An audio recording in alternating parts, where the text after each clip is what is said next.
Right, number 16. If you're working a job, you need to identify all the ways in which you could do your job better. A lot of people work their jobs and they don't try very hard. We've discussed this already about how lazy employees are. If you're an employee right now, you're probably lazy. So, you're working a job, you're not trying your best. Make a list of all the ways you could improve how you do your job. You could work faster, you can make more phone calls, you could care more, X, Y, Z.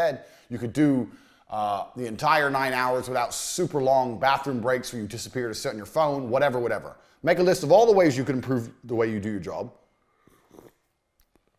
Then ask yourself why you don't do it. Why don't you work at 100% of your capacity? And the main reason is probably going to be because you're not incentivized to do so. I don't know about your job. Obviously, this is the Hustlers University. We're going to teach you how to make money outside of your job. But if you're in a job right now and the fastest way you can do to get a pay rise or increase your money is literally to sit there and think, I need X, Y, Z to be incentivized to do this job properly. I think you'll be surprised how often you can go into your managing director or your, especially for smaller companies, your boss's office and say, look, here's the deal. I want to do X, Y, Z, X, Y, Z, X, Y, Z. I think it's going to make us a lot of money. I just want to say, if I'm right and it pulls off, let me prove myself first. Let me make the money first. But if the money starts rolling in, that's when I'm going to be rewarded for it. They'll say, oh, okay. They'll call your bluff because you promised them money. When you go in there and you say that, all you've done is say, look, I want to make you some money. You say that to them, let the money start coming in, and they'll often reward you for it. If you're not doing your job to the best of your ability, then you need to be doing something else. And if you're not doing the job to the best of your ability, you need to be using that time to start something on the side. So my work history, as you can tell, is very varied. For a long period of time, I worked, when I say long, about a year, I worked for a company called N2. N2 sold web advertising. It sold advertising, websites, SEO, Google AdWords, all that kind of thing.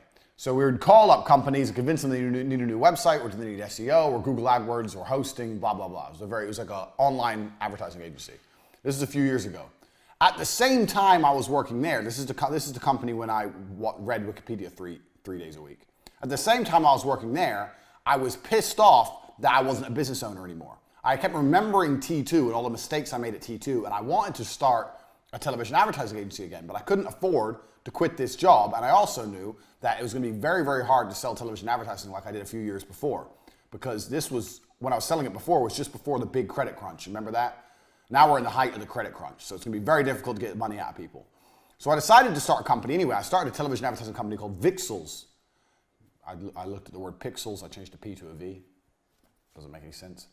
Vixels television advertising, and what I would do is, my brother would pitch television from home, and I would still work my normal job, and in between not doing any work at my normal job, I'd provide leads and fulfill leads, etc., etc. So not only am I working a normal job, I had another company on the side at the same time.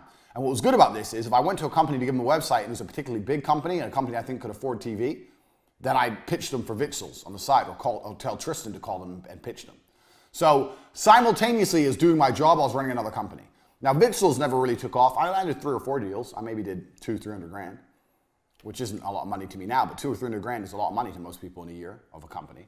So instead of just sitting at my job doing absolutely nothing, I was doing a lot of nothing. I was reading Wikipedia, but I was also doing as much as I could for my own company on the side. So if you have a job right now, don't quit your job. People say to me all the time, oh, I need to quit my job. No, you don't.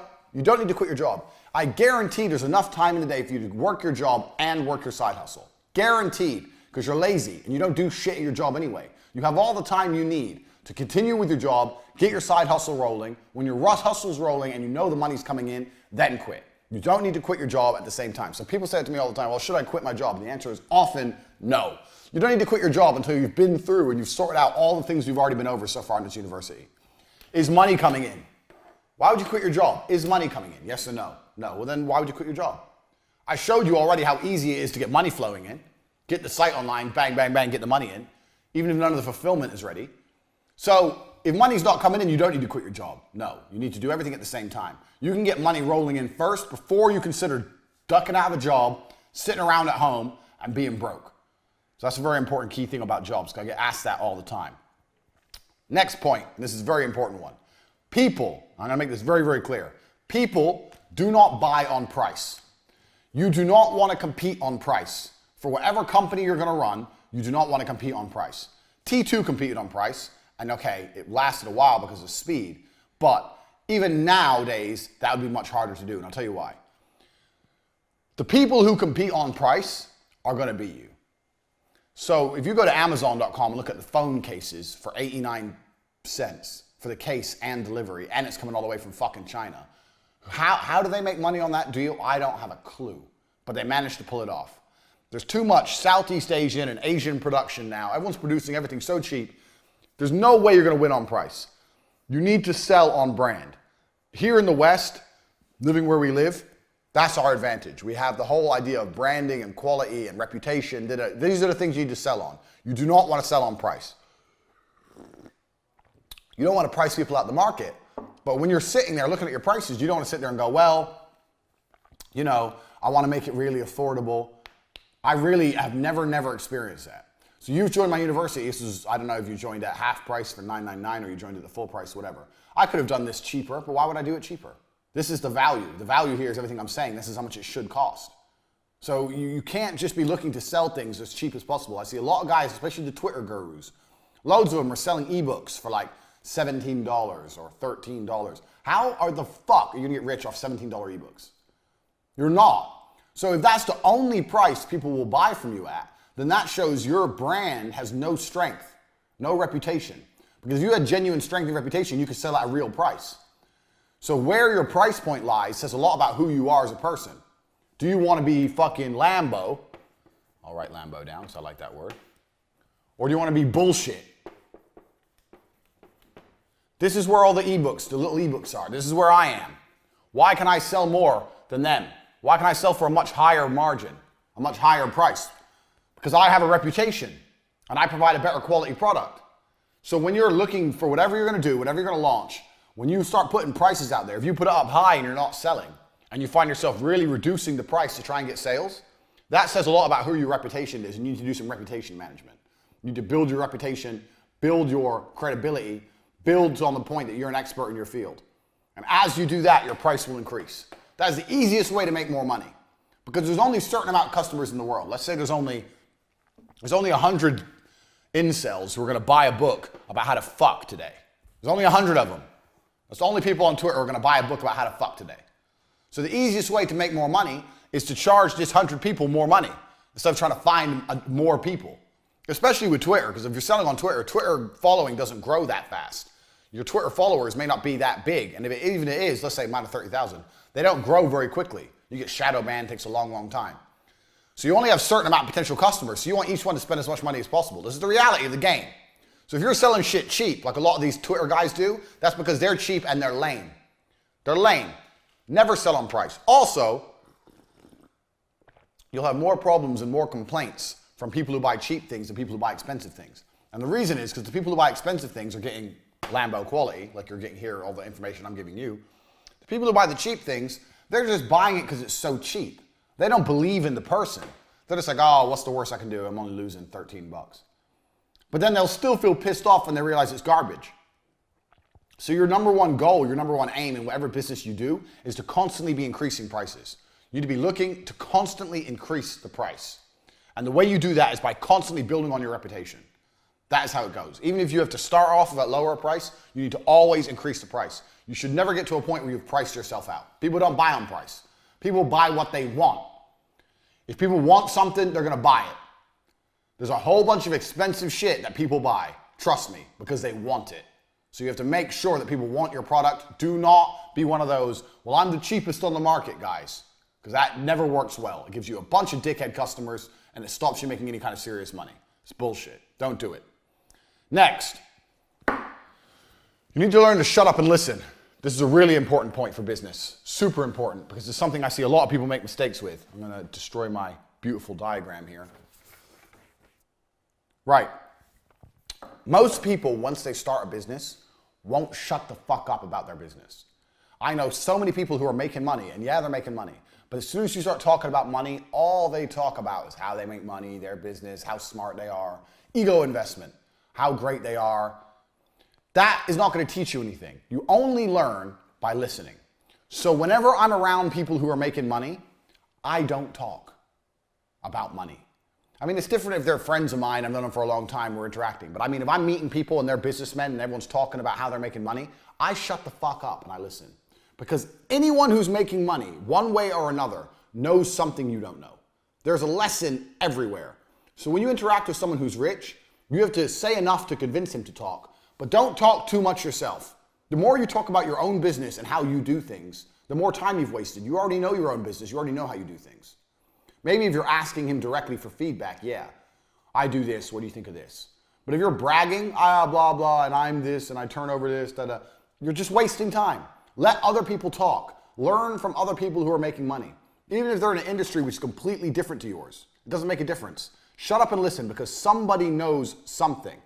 Even Dan, who I ran T2 with, Dan was a crackhead. Dan taught me shitloads about advertising and shitloads about sales. He taught me loads of things. This guy's got a fucking coke problem. He's out of his mind and he taught me things. There's nobody you cannot learn from. You can learn from anybody who understands anything about either sales or making money. So be prepared to shut the fuck up when you interact with these people and sit and listen and adopt it. Be super prepared. Next.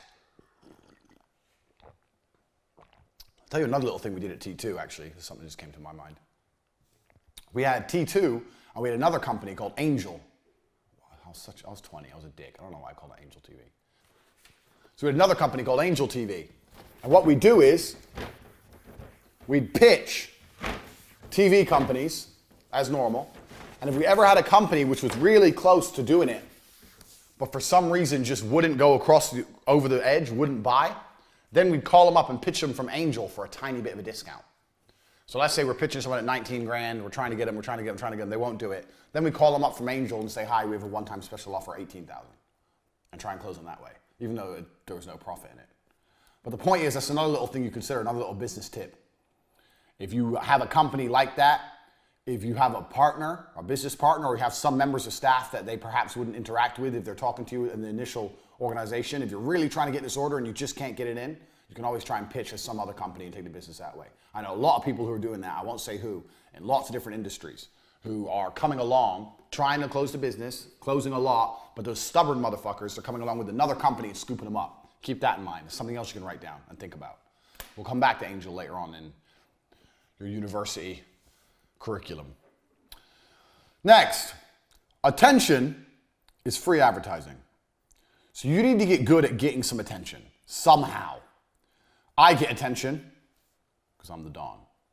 But you need to find a way to get attention because all advertising is buying attention, which is fine. But buying attention is more expensive than getting attention for free. And when I say for free, I mean free financially. Getting attention is still going to take time with your money. But you need to find a way to get attention. I think you already understand this. You already understand viral marketing, no such thing as bad press, blah, blah, blah. But finding a way to get attention is a fantastic way to start generating money. Now, what most people do is, you see a lot of people, they find ways to get attention, but they don't monetize it. So for this, I'm going to put in an example of my Star Wars thread. We're going to start putting it on the screen now. When you look at my Star Wars thread, I said something that pissed off the nerds. You can see I pissed off the nerds. It started to go viral, started to get traction.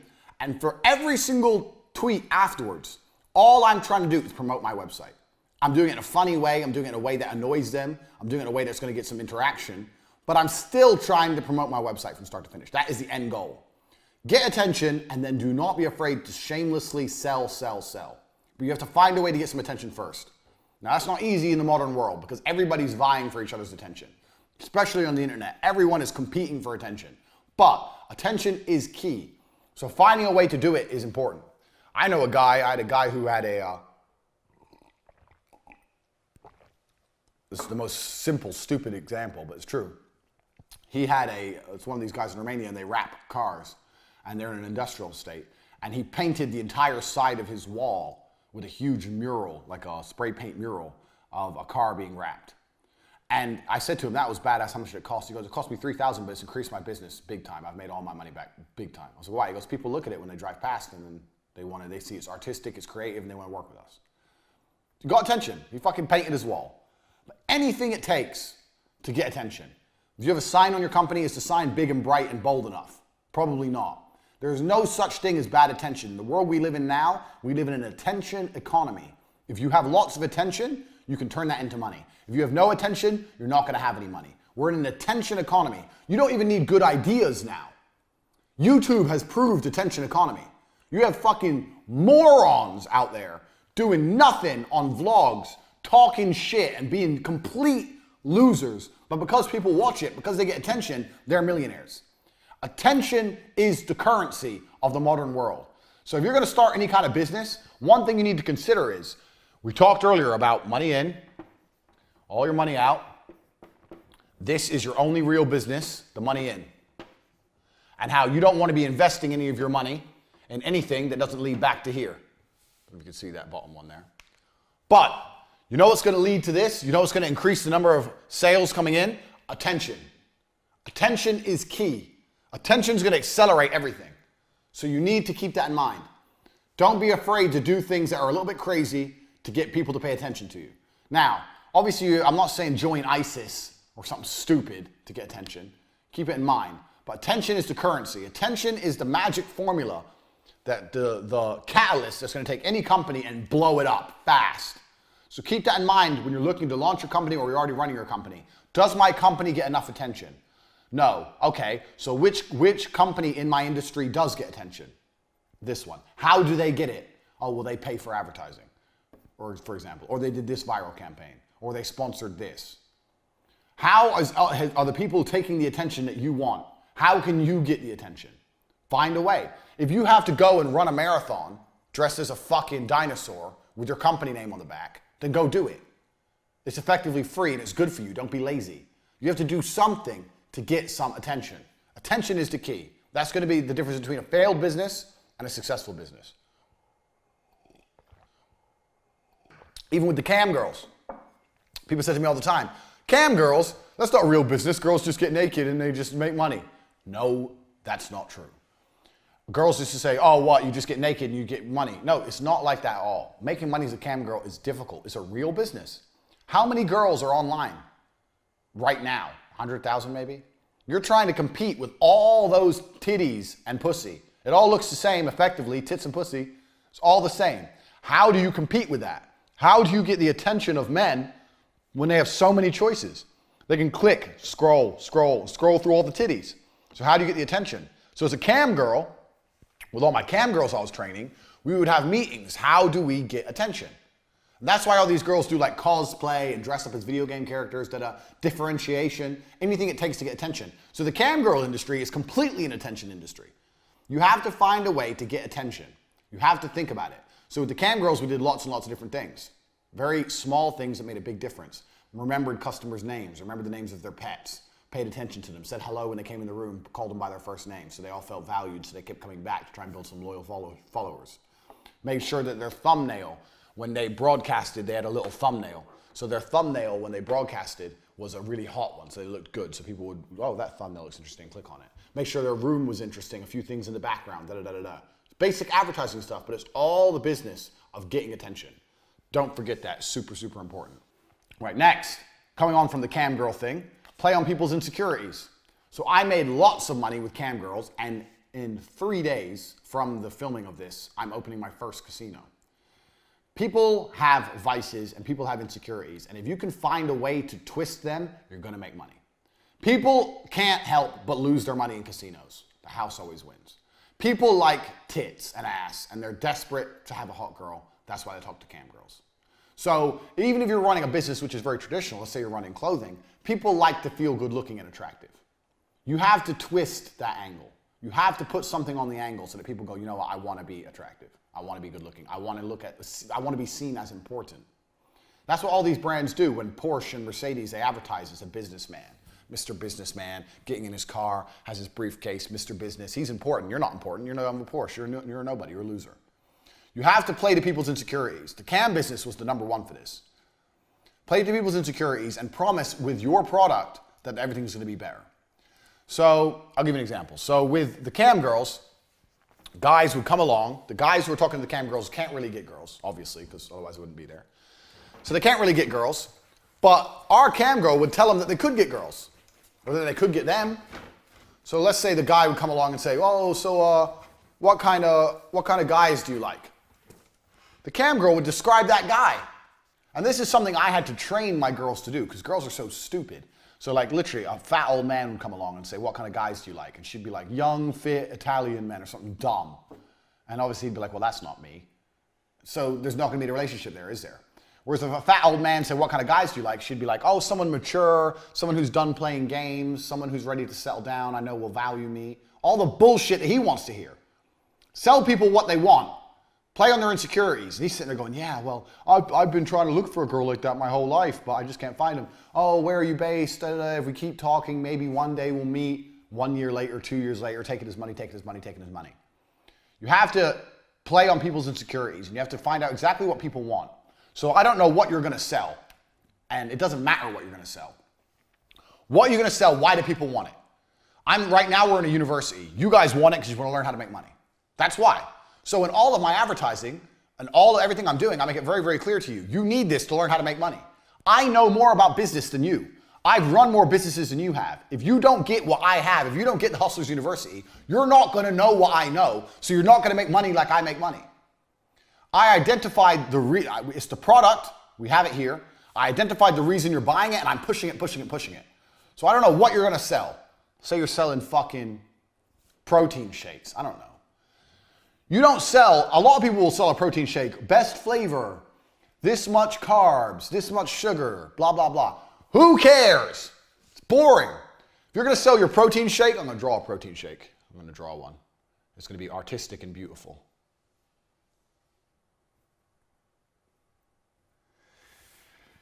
If you're selling protein shakes, you need to say to people, you won't be strong without the protein shake.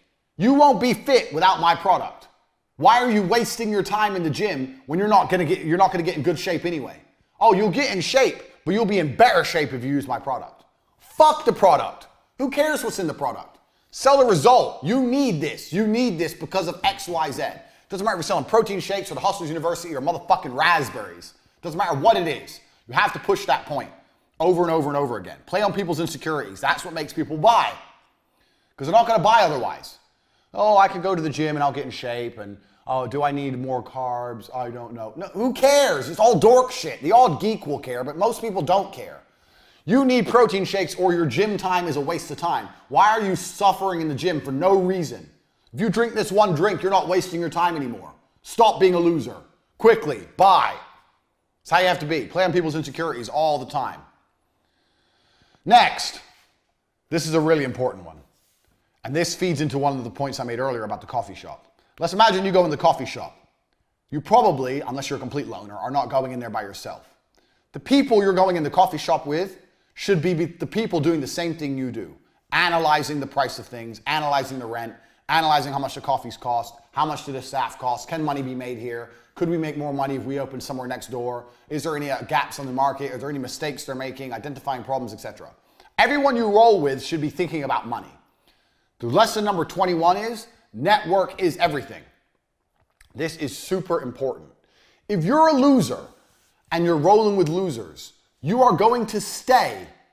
I'm gonna write this down in case you motherfuckers don't believe me. So I'm gonna make this extremely clear to you. If you're a loser and you're rolling with losers, you are going to stay a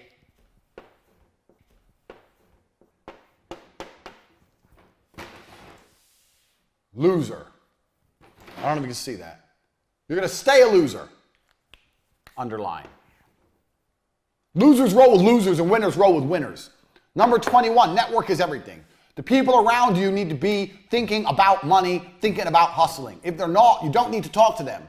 I hear this all the time. Oh, but he's my friend. We like hanging out. Hanging out, why? To do what? Play video games? Make jokes? Ha ha, he's so funny. Ha ha. Ooh, ha ha ha. Jerk each other off? The fuck you doing? If your friends aren't talking about money, why are you talking to them? This is why I started the war room. If you're watching this and you're not in the war room, get inside. Everyone in there is hustling. Everyone in there is interested in increasing their income and changing their lives. That is the point of a network. To increase your life, you're a node in the network. That's how networks work. You got nodes and you got links. You come into the network, you're a node. You know people, you help them, they help you, etc. Network is everything. And in my Networking Brilliance course, if you don't have that as well, I teach you how to meet high-level people and how to make high-level people like you, how to have high-level friends, how to get multimillionaire friends, etc., how to pitch them for investment, all that. I teach you all in the Network Brilliance course. So you've got the War Room, the Network Brilliance course that will help you with this. If you haven't got them yet, get them because they're going to help you. You need a network around you. You need people on your phone who are talking about money and doing important things. You need to be mixing with them. That needs to be your network. If you're rolling with a bunch of video game playing losers, you're going to stay a video game playing loser. This is super important. Your network has to change if you want to really become a hustler. Everyone around you needs to have a hustle. Even if all the people around you don't have hustles. Remember what I said earlier about finding free staff. Okay, let's say all your friends are losers. Well, now you've got a brilliant idea. So now you're the leader. I want to run this company. You're going to do this, you're going to do this, you're going to do this. If they all sit there and go, no, I'm tired, I don't have time, blah, blah, blah, then these people are completely useless. They're wasters. Get rid of them. They either agree to work for you or fuck them off. Find some new friends. Join the war room. In the war room, you can link up with people all around the world who are getting shit done. Get the Network Brilliance course. Learn how to get fucking important friends. Your network is everything. I don't answer the phone to broke boys.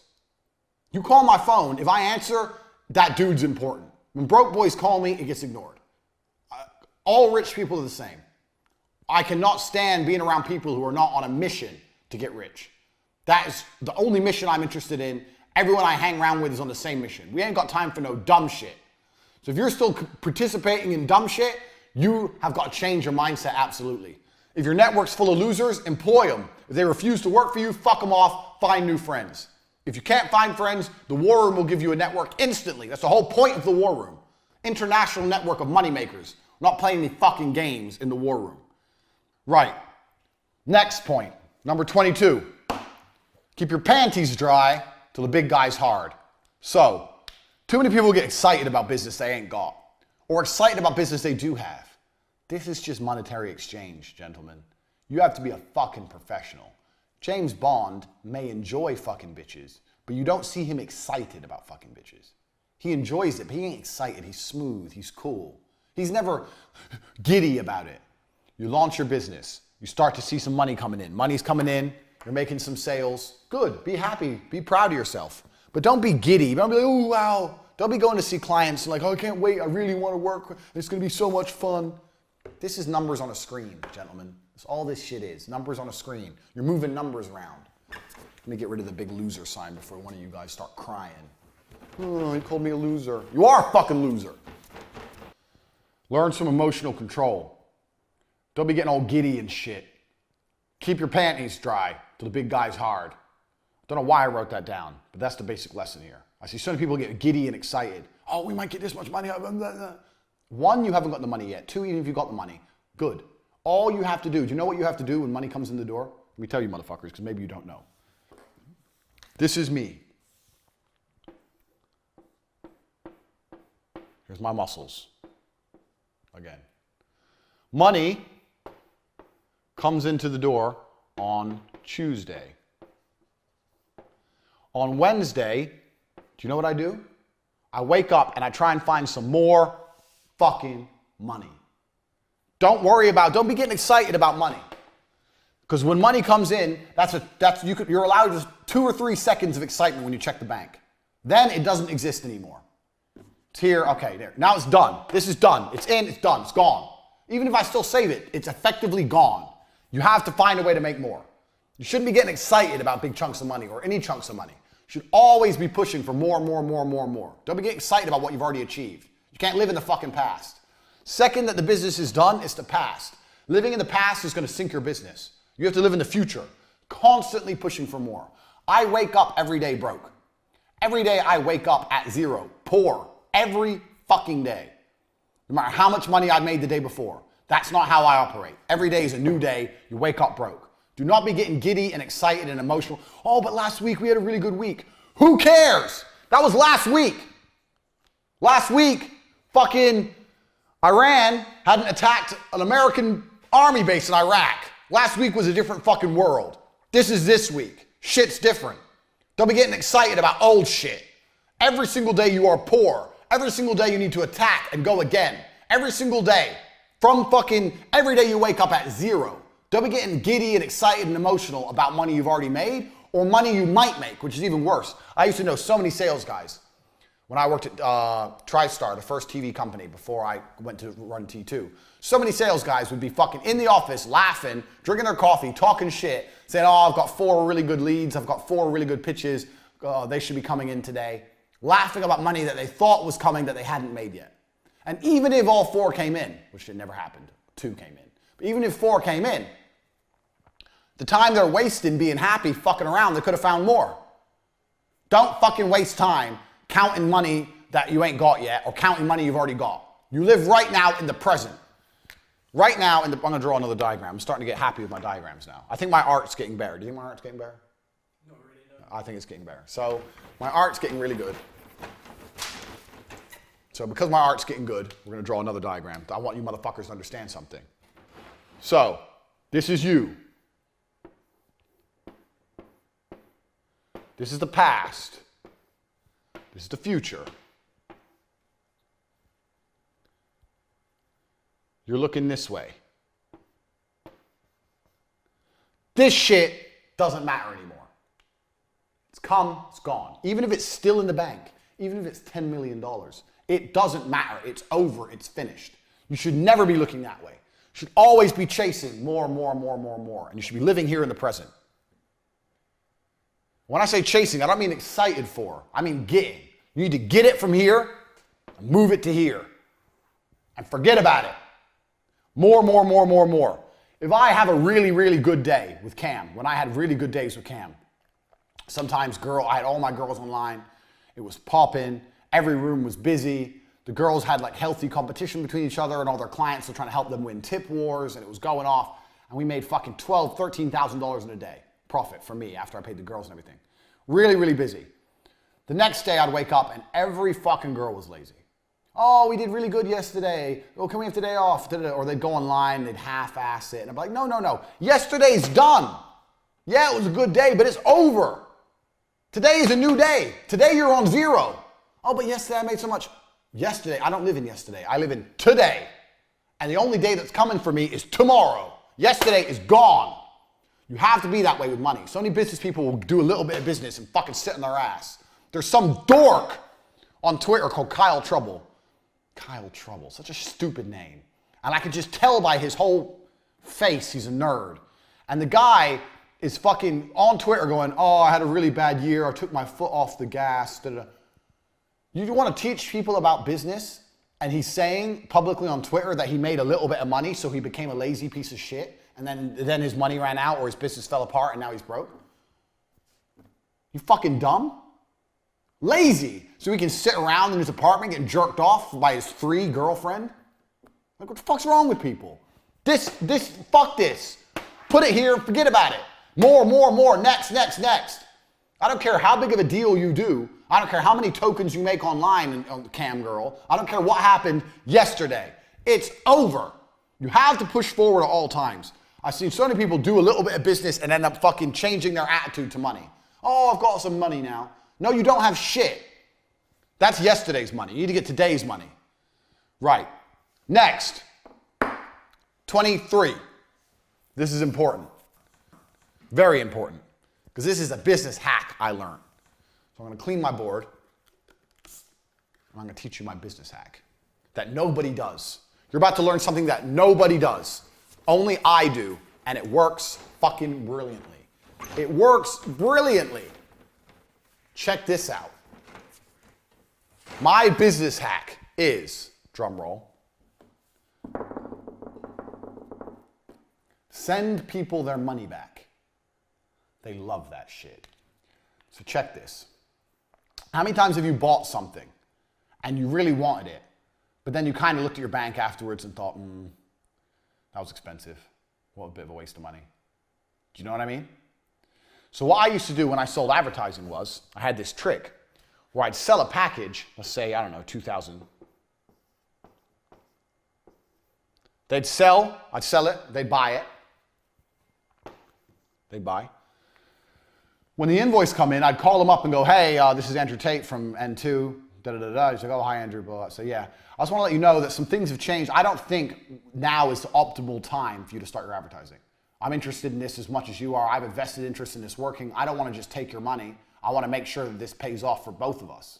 Because if it pays off for both of us, we can do a lot of business in the future. I think it'd be better to wait about 2 weeks. In 2 weeks from now, I think it's going to be a better opportunity.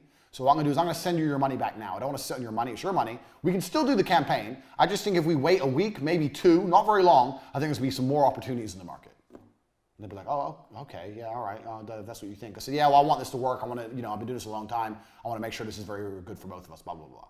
And I'd send them their money back. And they'd be like, what the fuck?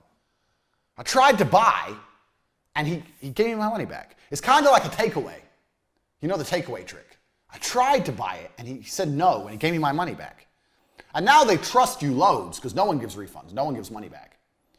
So he gave me my money back. Then when I called him a week later and said, bang, now it's time to do business. I got a fantastic opportunity. We're going to do this, we're going to do this, we're going to do this. We have this gap, we have that gap, da-da-da-da. It's only 3,000. The marker stopped working. Every fucking time they buy. They'd be like, oh, that's more. So yeah, I know it's more than last time. I mean, we can do the 2,000 package now, but there's a really good opportunity here. You build so much trust when you send the money back that they will spend more later. I did this trick with every fucking customer. Every client would buy, pay, call them up. Now's not the right time. Send them their money back. Talk some shit about how I'm really looking after them, how I want a really good relationship, blah, blah, blah, blah, blah, and then hit them up for a bigger invoice. Every fucking time, and it always worked.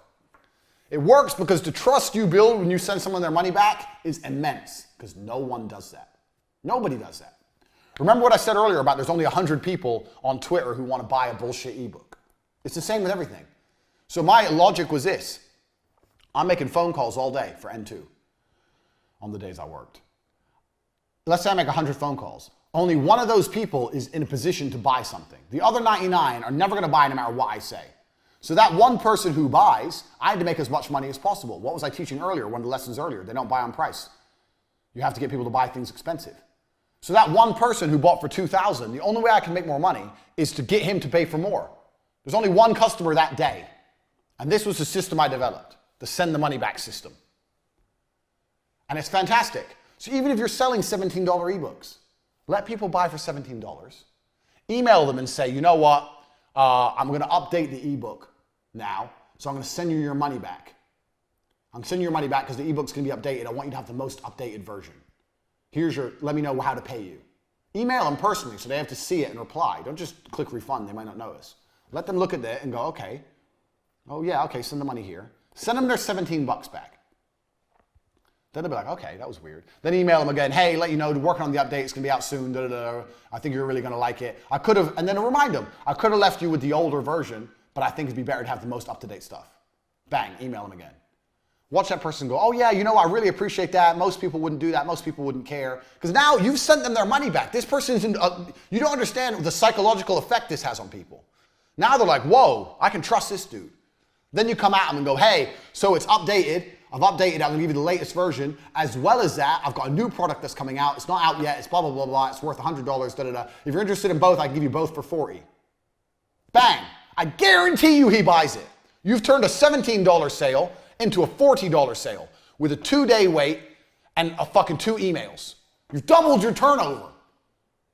You've doubled your turnover. Do you have any idea how important that is? You've doubled your turnover with a 2-day wait and a couple emails and a bullshit story. You ain't gonna update anything because they've never seen the original ebooks. They don't know if it's updated or not. You just have to add on another ebook you already had. A big famoose. Famoose is the word I invented in T2. Famoose. You take the money, famoose them. You famoose a goose and you famease the geese. This is business. Listen. He's the goose. You famoose him. You famoose him by taking his $17, emailing him, sending it back, promising a whole bunch of fucking updates, then saying you can get a bundle worth 120 for 40 because he waited, and you apologize for the wait. Like you're doing him a fucking favor. I know you bought 2 days ago. I've updated the ebook now. I know you've done a bit of a wait, so if you want my $100 product for only an extra 20, I'll give you both for 40. Sorry for the delay. Oh, he's doing me a favor. Yeah, okay, he gave me the update, and I got his ebook from Famoose the Goose. Bang, doubled your turnover. And it only works because you send that money back. When you send people their money back, I guarantee you it changes how they think. So that's a trick you need to start implementing. Finding ways you could send people their money back. Because that shit works. Trust me, I did that for a very, very long time, especially with low value products with 17 bucks. You ain't making no money on 17 bucks. Send that back, aim for 40s or 50s. That's how you get paid. All it takes is a few emails in between, keep a spreadsheet so you don't get confused. Be moderately organized. It's easier to double your turnover as a business this way than any other way. There's no easier way to double your turnover. Trying to get double the customers at 17 is going to be a lot harder than just fucking a couple emails and doubling your turnover. Double. I've just doubled your business with a very simple trick. I'm a genius. I'm a genius. I'm a genius. And I know this shit works because I did it all my fucking self. I've done this. I'm a genius. Literally. I used to do this all the time with advertising. Oh, I've just bought. Yeah, I'm going to send it back. Now's not the right time. Oh, but we really want to do it. It's part of our marketing strategy. Yeah, okay, I'll be in touch. Don't worry. I'm going to identify the right time. Bang, higher price. 24, you have to hard close. Now, a lot of people already understand this. This is why they do false urgency, buy now, running out of time, blah, blah, blah.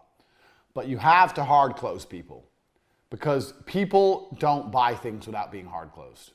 So you have to find a way to close them. You either have to do the false urgency thing, we're running out of time, or you can just do, if you don't buy now, it's gonna be very hard to get this deal later on, blah, blah, blah. Now everyone knows this is very basic sales. But in my experience, I've tried soft closing and I've tried hard closing.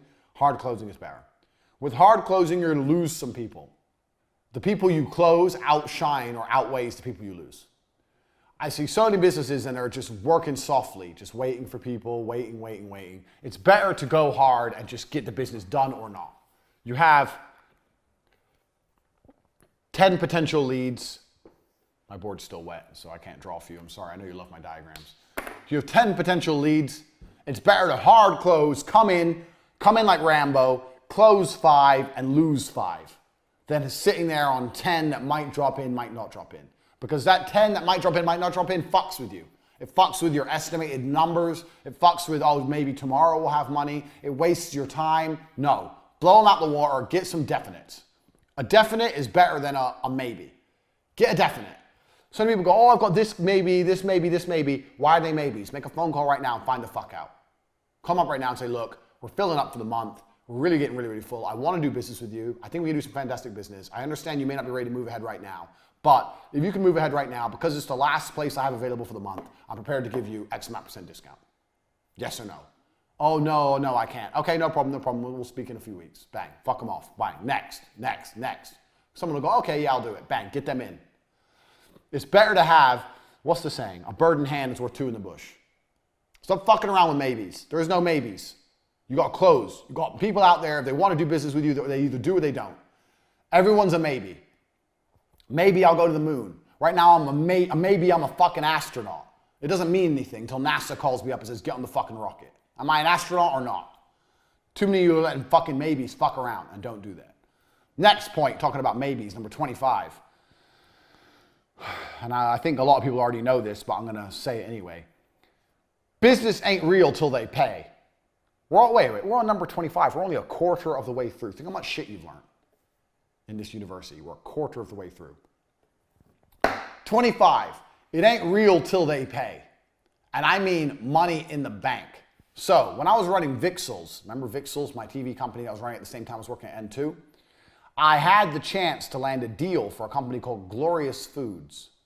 Is Glorious Foods still a company? Let me have a look. I'm curious. Glorious Foods. Gee. And what they did is they had food brands in superstores in the UK. Glorious Foods. Glorious Food, yeah. Oh no, this is a caterer. Fuck. Anyway, they were a very big company. So Tristan called and pitched Glorious Foods for TV. Spoke to a junior marketing manager. Convinced her TV was a fantastic idea. We're talking about sponsorships on the food channel, blah, blah, blah. Anyway, this was a £600,000 deal with £250,000 profit for me and Tristan. £250,000. So he convinces her TV is a good idea, blah, blah, blah. Organize a meeting. I go up to the meeting. In the meeting, I meet the head of marketing, the big boss, and this little loser that Tristan famoosed on the phone. I do the meeting, and I destroy it, because I'm a chi. It was beautiful. Completely destroyed the meeting from head to toe. Bang, did it. They loved me. They loved it. They wanted to do business. I sent them the proposed advertising plan. They loved it. I sent them the contract. They loved it. The deal was done. Me and T, it was done. And when I say done, I know you don't count money until it's in the bank. But it was done. They'd emailed back, yes, no problem. They'd signed the contract. The deal was done. We were just waiting for the money to show in the bank. Anyway, so we're emailing. The head of marketing, whatever, got sick. So when you emailed her, it came back saying, hi, on unexpected leave, I'm dying of some fucking disease, whatever. She got sick. The junior marketing manager had no power. And it turns out the big managing director didn't want to start a TV campaign when the marketing manager was away. So he just wouldn't pay the invoice. Stop, fuck them. Sue me. Because he knew they were so big, this is like £1 billion company, that we couldn't sue them. Like, I know they signed the contract, but what the fuck are we really going to do about it? Like, we're just me and my brother. Take them to court, waste our time and money? Bullshit. So we're sitting there waiting for money, and guess what? It never comes. Until the money's in the bank, it ain't real. Doesn't matter if they signed the contract, doesn't matter if they said yes, doesn't matter if they've agreed to everything, doesn't matter if you've started the work. Nothing matters until money is in the bank. This is super important, because me and Tristan, when we realized the glorious food money wasn't coming, that was the closest I've ever come to feeling genuine depression in a very long time. We were so excited about that money. We did exactly what I said don't do. We got giddy. We weren't professional. We were excited. $250,000 liquid cash. What can we do? We can do this, we can go there, or buy this, buy that, change our lives, all this bullshit. We weren't rich then. That's life-changing money. Do not get excited about money until it's in the bank. Super, super important, because trust me, that glorious foods thing fucked me up for like a week. I couldn't even work properly for a week. I was so pissed off. Totally demotivated. Don't let that happen to you. And that feeds into the next part, number 26. Stress tolerance. You need to learn to care about things mentally but not emotionally. How successful you are as a hustler is directly linked to how much stress you can tolerate. Money making is only stress tolerance. So when you're making money, most of the time, what you're doing is you're taking stress off other people, especially if you provide a service. Even if it's a cleaning service, you're taking away stress from someone else. You're adopting someone else's stress for cash. The more stress you can adopt, the more money you can take. You need to have high stress tolerance as a hustler, as a moneymaker, as a businessman. You have to be able to deal with stress. Things are going to go wrong all the fucking time. You have to be able to just ride the waves. So, in life, usually there's two kinds of people. You have the stoner dickhead who smokes weed, who doesn't give a shit about anything, who gets nowhere. And you have the person who cares about things, but is very emotional, very uptight. Oh, fuck's sake. Oh, no, this has gone wrong. Angry, blah, blah, blah, running around like a nutcase. You don't want to be either of them. You want to be in the middle. You have to care about things mentally, but not emotionally. Andrew, the website's gone down, and PayPal have blocked us, and whatever. You need to sit there and go, okay, yeah, all right, I understand. Let's find a solution, And you need to care mentally, but not be getting emotional about it. Stress tolerance is a huge aspect of this. Most of you people out there, the only reason you're not successful is because you can't tolerate stress. And I'm saying this to you now. You cannot tolerate stress. I mean, what do you mean? I know you can't, because if you could, you'd already have side businesses, and you don't. You work a job and you don't have side businesses because, oh, I'm busy, oh, I'm tired. This is sales stress tolerance. Needing to sleep is stress, that shows you have a low stress tolerance. Not having the energy shows you have a low stress tolerance. Not knowing what to do, it's a low stress tolerance. You do know what to do. You have ideas, you're just lazy and you're just afraid of the effort and you don't like the idea of stress. Oh, now I got more things to do. I can't handle it, more things. You're a little fucking baby. Stress tolerance is super important. Life's stressful. Being successful is stressful. I have 8 supercars in the drive and it's all stress to fucking get them. And I enjoy them when I drive them and I wouldn't have it any other way. You have to increase your stress tolerance. You're going to be stressed. You have to learn to do more things and deal with more bullshit. Increase your stress tolerance. If you're watching this right now, I don't care what position you're in, start a company today and deal with the bullshit. The quicker you get better at swimming through bullshit, the quicker you're going to get through the bullshit and to the end, which is money. Stress tolerance is super, super important. I can't stress that enough. 27. I kind of touched on this earlier with the protein shake. So let's draw the protein shake again. Because I kind of touched on this earlier, but it's an important point. How was my beautiful protein shake? It was really nice. I'm going to see if I can do it as good as before. Label. Got a lid.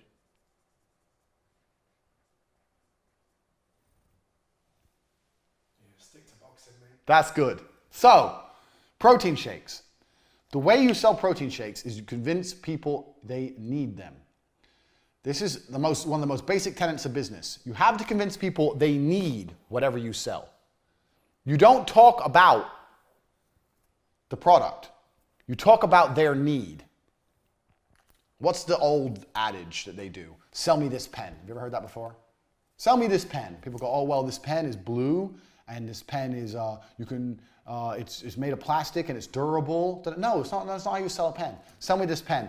You need to be able to write things down. But I've already got a pen. Yeah, but now you can write more things down because you have another pen. How are you going to write down all your ideas? Think of all the things you can write down. You can write the next novel. You can become J.K. Rowling. You can become a billionaire if you had a pen. You don't have a pen. You need a pen to write things down. Sell the need. Don't sell the product. It's blue and it's plastic. As opposed to you can become J.K. Rowling because you need a pen to write things down. You have to sell the need at all times. Most people don't sell the need. Have you noticed with me, I never sell the product. So let's look at my products compared to other dorks who sell stuff online. So you'll see other dorks who go, my 18-page ebook includes blah, blah, blah, blah. Have I ever told you how many pages are in my books or how many exact modules you're getting? Did you know how many modules you were getting with this university? Did I say this many videos, this? No, because that's selling the product. And you don't care. You signed up anyway. If I would have said 10 videos of this and ebook and PDFs, who cares? I sold you the need. You need to know what I know about business. It's the need that sells, not the product. So whatever you're selling, it doesn't matter what it is, sell the need. Even if you're selling fucking raspberries, they need raspberries. Why do I need raspberries? You need raspberries because it's good for your, immune system. Talk some shit. Super berries, whatever. That's what goji berries do. What the fuck is a goji berry? I've never heard of a goji berry. Now I see them everywhere. Superfood. Goji berries, the superfood. Superfood, why? I ate goji berries. I feel exactly the same. It's bullshit. But they sell on need. Superfood, you need goji berries all of a fucking sudden. I don't even know what they look like. Anyway, sell the need. At all times, you will catch yourself not selling the need. All the times you'll catch yourself not selling the need. So, even a coffee shop. This is the biggest mistake things like coffee shops make. They don't sell the need. A coffee shop will sell you on price. They'll try and do it nice and cheap because they have lots of competition. They'll have a nice looking coffee shop. They'll have like a good, nice chairs that'll look nice, whatever. But they very rarely sell the need. If I had a coffee shop, I would have a massive sign outside saying, tired, ? Nice warm coffee. The need. Because everyone's tired, aren't they? Everyone's stressed. Everyone's going through life. Da-da-da. Tired? A bit. Nice warm coffee. Yeah, nice warm coffee. Okay. Walk in. That's selling the need. I don't say Arabica beans in a cup. Who gives a shit? Care about fucking beans? Sell the need at all times. Never take your eye off that prize. If you're still paying attention, which you motherfucking should be, write that down. Already, all the information I've given you should be formulating how you view business. You might have to watch this university 3 or 4 times. But at the core of it, always you have money in. That's your business. The rest is bullshit. Everything has to feed back to this. Selling the need will feed back to this. People buy things they need. They sometimes buy things they want, but they always buy things they need. That's why they have to need what you sell. So find a way to make them need it. Next, this is something that most people don't understand. My experience of business, if you're going to be a hustler and you're trying to get rich, is as follows. Until you are a big rich company, or until you have lots of money in the bank, contracts are not real. Legal paperwork are not real. None of these things are real. Look at the Glorious Foods example. They signed the contract. They owed me that money. If I would have taken them to court, I would have spent a lot of money. And would they have paid me in the end? No. None of these things are real. Do you know why legality isn't real? Because legality defies Rule 1 of the Hustlers University. What's Rule 1? Rule 1 is speed. And guess what lawsuits are? Slow. Super slow. And if you're a new business, you do not have time to be fucking suing people. It's going to take forever. Years. Years for a maybe. And even if you do get a yes, they can still delay years if they even pay you, which they probably won't. It's different if you're like suing a huge news outlet or something. like the Covington kids did. That's different. But in general, you want to do your business based on trust and cash. You don't want to be having, oh, I don't really trust all the contracts. Well, I've got the contract. I've got the contract. If they don't want to pay you, they're not going to pay you. Fuck your contract. And what are you really going to do about it? It's bullshit. I am not a fan of contracts. I don't work with contracts. I don't like legality. It's very, very slow. So if you're looking to start your business, you're like, okay, we need a contract with this person, contract with that person. You know what's better than contracts? Mutual interest. It's good for me if I do my part. It's good for him if he does his part. Look at how a road works. You're driving down the road. There's a car here. There's a car here. Why do they not crash into each other? Well, it's good for him if they don't crash, and it's good for him if they don't crash. Nobody wants to crash, so we all avoid it. Isn't that better than having a contract saying we won't crash? What the fuck does the contract mean? And then he does crash into me. Well, I have the contract, but the crash has already happened and everything's a fucking mess. Mutual interest. Find a way to do business with people with mutual interest. My suppliers, I don't need a contract from my supplier because they want me to buy things from them. For what contract? For what? I see so many people who get involved in business start talking about contracts because they like to sound smart. Very much like we were talking about earlier on about people who like to spend money at the beginning and get their logo and spend money and get a big back end and all this bullshit. They like to sound intelligent. That's not business. This is business. Money in. The rest ain't business. Contracts aren't business. Contracts are just some fucking bullshit you might have to deal with when you get bigger. But in general, don't be thinking if I can get him to sign a contract, then I've got it. You haven't got anything. You've got a piece of paper. And if you try and enforce that contract, it's going to bankrupt you. So don't be relying on contracts anyway. I see a lot of people doing that, and I don't know why. A piece of paper doesn't mean shit unless you enforce it. And enforcement is very, very slow and very, very expensive. So forget about contracts. Find a way, if you're going to have to work with another company or another person, for there to be mutual interest. Mutual self-interest keeps the traffic of the world flowing. It keeps the business world flowing too. That whole suing each other bullshit, that's some mess you don't want to get mixed up in. That ain't going to get you rich. Hustlers are looking to get money. You're looking to do this. Suing people is a big fucking outlay for a long, long time. It's bullshit. So fuck contracts. Make sure your partners need you. And make sure you need your partners. This is a very, very important one. So I used to know a guy. Hopefully he doesn't buy this course. I knew a guy. I don't know the exact business he had. It was something to do with self-employed employees to avoid them having to pay tax or something. They'd use his company and he helped them all under one umbrella company pay less tax, something like this. I don't understand. It was in England. But there was him and two other partners. There's three of them in total.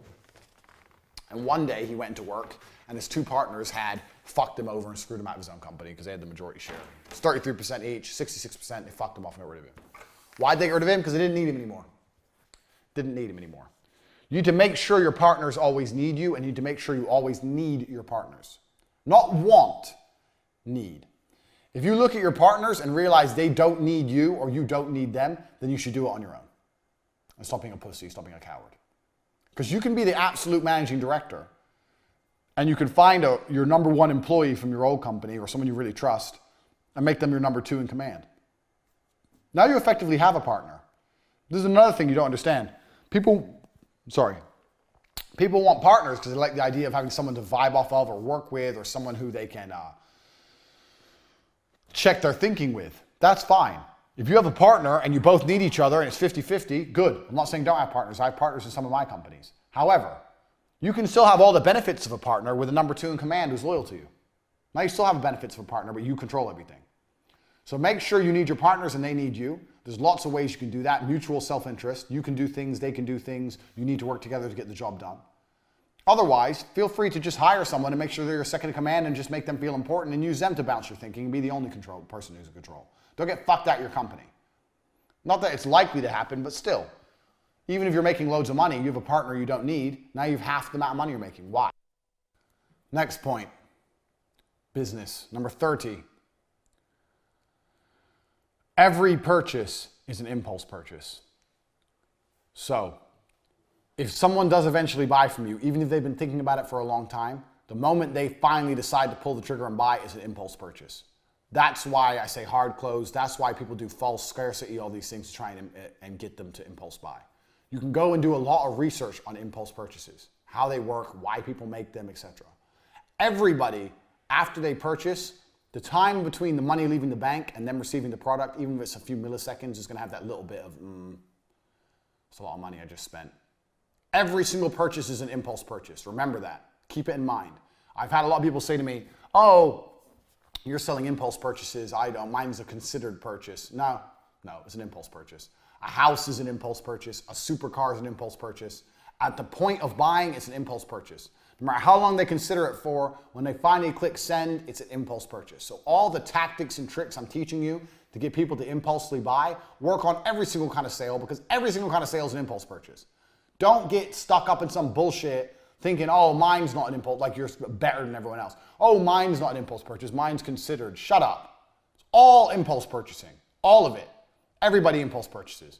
And that's why you have to look, if you're gonna look at any kind of sales tips and tricks, look at impulse purchasing, how it works, why people do it, and those are the factors you need to implement, especially when you're trying to close a considered purchase. If you've been talking to them for a long time, you're trying to close them, bang, you're trying to convince them to make an impulse purchase. It's as simple as that. All sales are impulse purchases, and they're not buying on price. Those two go together very, very well. Remember those 2 points. It's important. So how does a real estate agent do that? Like a house is a considered purchase. This is where you're going to live, and it's very, very expensive. Well, they come and they show you around, they make you want it, and then they start telling you other people have won it. Other people are viewing the house, they're going to put in an offer, trying to force you to make an impulse yes or no. Okay, we'll take it. They understand. Everyone understands. It's always an impulse purchase. You have to put something there to make people buy. Make them do it, or they're simply not going to do it. Do not give people open-ended time frames. If I say, you can have this pen today for X amount, or you can come back to me anytime and get the pen. No rush. Why would I buy now? I'll live without the pen for a while until I really need the pen. And I'm not going to need the pen unless you convince me of the needs. So I'm never going to buy the pen. Everything's an impulse purchase. You have to convince them on needs, and you have to hard close them. This is something, just understand the nature of how people sell and how people buy, because this is the same with absolutely everything, no matter what it is. Next, promise your clients a future. This is important. A lot of people I see do not sell a future with their clients, and I don't understand why. You should sell a future with your clients. You should say, look, we're going to work together for a very long time. In the future, X, Y, Z is going to happen. In the future, I'll be able to provide you with X, Y, Z. When you talk about the future, you presume the present. So this is a trick I even do with chicks. Let's use dating as an example. If you're watching this and you don't have my PhD course, get it, because it's good. Very good. But I do this in the PhD course. So if you preempt the future, if you talking about the future, then you've already assumed the present. So if you're talking to somebody, or you want to do some business with somebody, and you got a business or whatever, and you want to sell them something, you talk about how it's going to affect things in the future. So let's take an example. Let's look at your ebook. I don't know. I'm just thinking something off the top of my head. Your $17 ebook on how to pick up girls. Girls. I'm going to draw a girl.